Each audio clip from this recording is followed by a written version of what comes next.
ಮೂರ್ನಾಲ್ಕು ಸಾರಿ 7-3 ವರ್ಷದಿಂದ ಹೋರಾಟ ಮಾಡಿದ್ದೇವೆ ರಸ್ತೆಗೆ. ಈ ರಸ್ತೆ ಎಲ್ಲ ಕಿತ್ತು ಸಾರ್ವಜನಿಕರಿಗೆ ವಾಹನ ಸವಾರರಿಗೆ ತುಂಬಾ ತೊಂದರೆ ಆಗ್ತಾ ಇತ್ತು.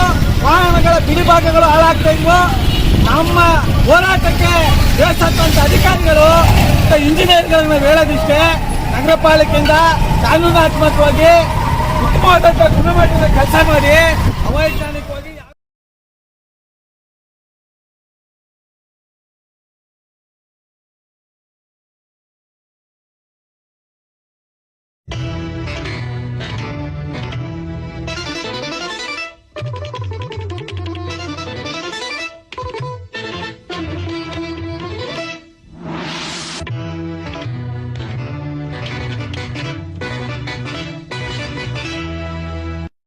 ರೆಡ್ ಬಟನ್ ಒತ್ತಿ ಫ್ರೀ ಸಬ್ಸ್ಕ್ರೈಬ್ ಆಗಿ, ಆಮೇಲೆ ಬೆಲ್ ಮಾತ್ರ ಮರಿಬೇಡಿ.